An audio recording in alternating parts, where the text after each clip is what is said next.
Radio Rahim with Jonathan Banks, the man who will be in the corner on Saturday night for Chris Eubank Jr. Man, a few words, you always seem cool and chill. Sometimes if you wouldn't know, you'd be like, who is this guy? He's just hanging out. But boy, do you have a job, and you have a job ahead of you come Saturday night. Everybody is looking at the fighters and what they bring and how they're going to match up. What are you bringing to the table Saturday night? Bringing Chris Eubank Jr. That's what I'm bringing Saturday night, man.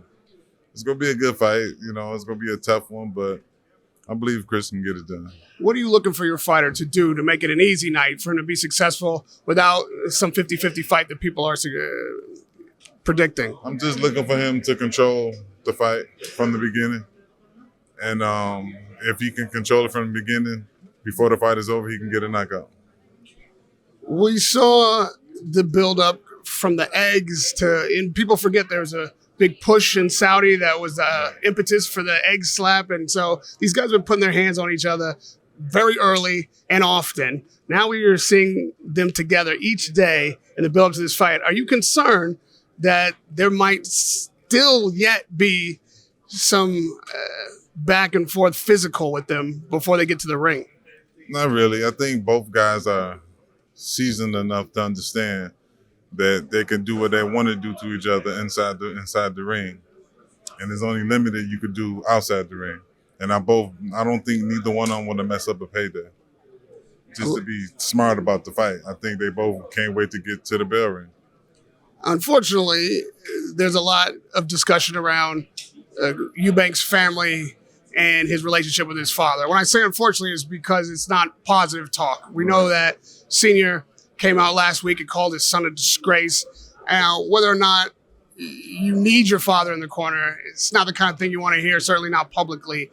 How are you managing Eubank's emotion and focus when his family life is so public and so disjointed?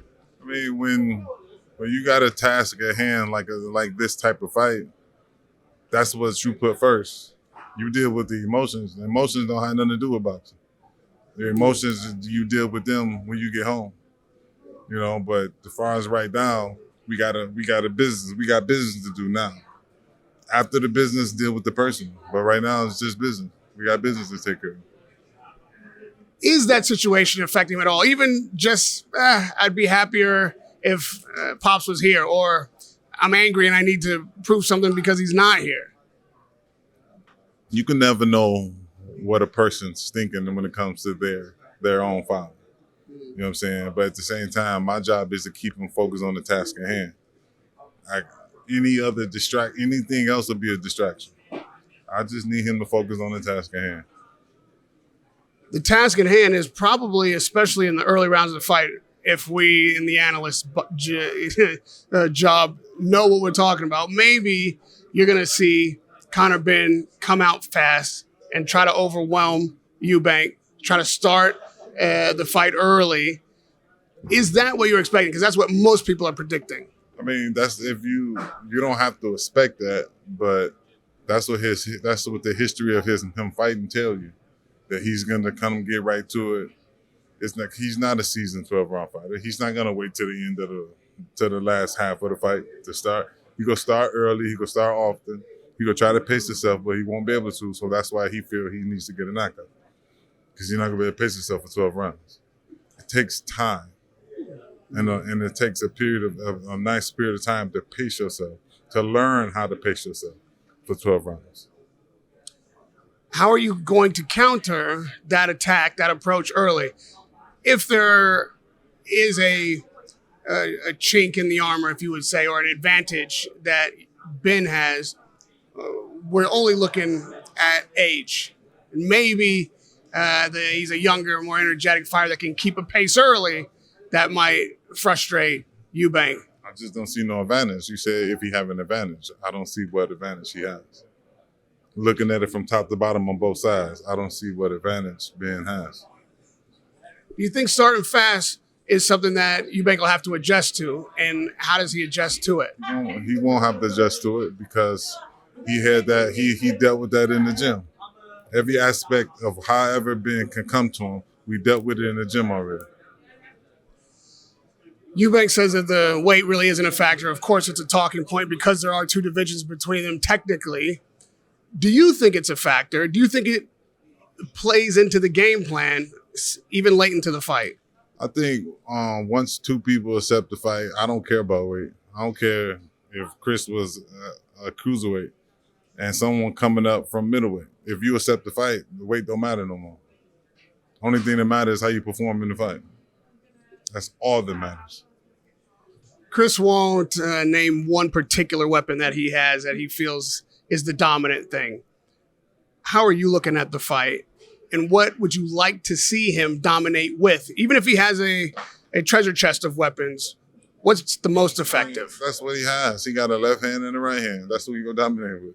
His left hand and his right hand. Some people are calling this a 50-50 fight. Initially, when it was announced, people might have been calling it a mismatch.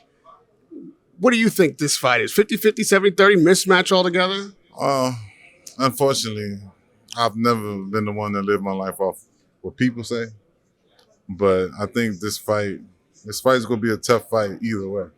For either fighter, it's going to be a tough fight. And I think it's going to be a 100% fight for the great country of Great Britain. And that's what it's going to be. It's going to be a great fight for Great Britain. You know, they got two native sons. They got two native grandsons basically fighting each other, and their fathers already did it. So like, it's very rare you get to do or repeat something like this. You know, so for the moment in boxing that the night Great Britain's going to stand up and celebrate basically their two sons / grandsons for boxing, I think it's going to be awesome. I think the moment is big enough for this fight, and I think the fight is going to live up to the moment. Now, who's going to be the successor? Who's going to really put it all on the line and actually come out on top? I personally think Chris Eubank Jr. will, but at the same time, I believe he will. I have to make sure the moment don't get to him. I don't want them to fight for the moment. I want them to fight in the moment and just enjoy it. You say on paper there are no advantages for Ben. You can't see a weapon that Ben has against Eubank that will prevail. He can't fight late into the rounds. The experience is on Eubank's side. That. You said he can't fight at that pace late into the rounds. He said he won't. Well, I didn't say Ben can't fight that pace late into the rounds. Never said that. What I'm saying is, like, if he wanna, what I'm saying is, he's not a seasoned 12-round fighter is what I'm saying. I'm not saying what he can and can't do. Well, I'm saying what I know to be true, he's not a seasoned 12-round fighter. I'm not saying he can't go 12. I'm not saying that at all. But the logic and the probability of him to be able to wait to see if he can pick them apart and get a decision is really very, very, very null and void. It's very minimal, the probability of that. So I believe he will be coming in starting fast to go for a knockout because he don't want to see round 8. He don't want to see the card for round 10. He definitely don't want to see card for round 11 because that's not his MO.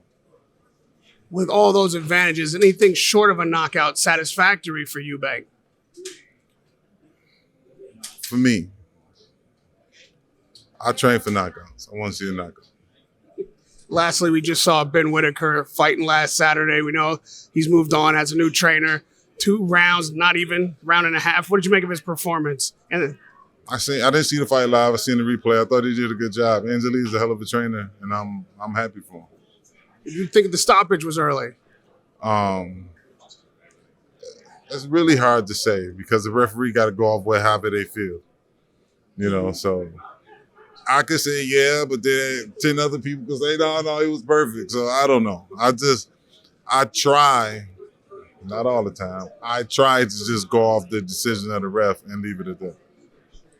Do you feel like it was a good time for Ben to leave, or was it just an emotional decision because he had been defeated, or at least gotten a draw that he got criticism for? Ben Whitaker is this seem like I don't know him. but I've been around him. He seemed like the type of guy that he want to do what he feel is best. He wants somebody to ride with him while he's doing it. He wants somebody to believe him. That's what it seems like to me. So as far as I know, everything about him, he seemed like a really good dude. You know what I'm saying? So I'm happy he's back winning. I mean, I think it was a bad situation that happened, and he flipped over the rope or something like that. I'm just happy he's back winning. I don't know if it was time for him to leave or what. I don't know. I can't. That's not for me to say. I don't know. I have no idea. But he did what he felt that he should do. But I wish him all the best, man. He got a super great trainer in Angie Lee, and I just, I wish him all the best. Again, I don't know who he left to go to Angie Lee, but I think Angie Lee's a good trainer. And lastly, when that first bell rings come Saturday night and the fight kicks off, at what point do you know that your man is executing the game plan that you put together? Give me one thing that you're looking for to let you know that this fight is unfolding the way you mapped it. When I'm walking to the ring. When you're walking to the ring? Right. What do you mean? When I'm walking to the ring. Just getting to the ring is enough. I don't have an issue with my guy listening. Okay. So as I'm walking to the ring, it's unfolding how I want it to unfold. Radio Rahim with Jonathan Banks. Listen, I'm gonna be watching that ring walk. I'm like, okay. But when that bell rings, I want to see what the game plan is. I mean, I think it's gonna be a tough fight either way. For both guys, it's gonna be a really hard fight. But I do believe, and the reason I'm here is because I believe Chris can win this fight and he's gonna come out on top. Good luck Saturday night. Thank you. Thank you for the time. Radio Rahim with Jonathan Banks.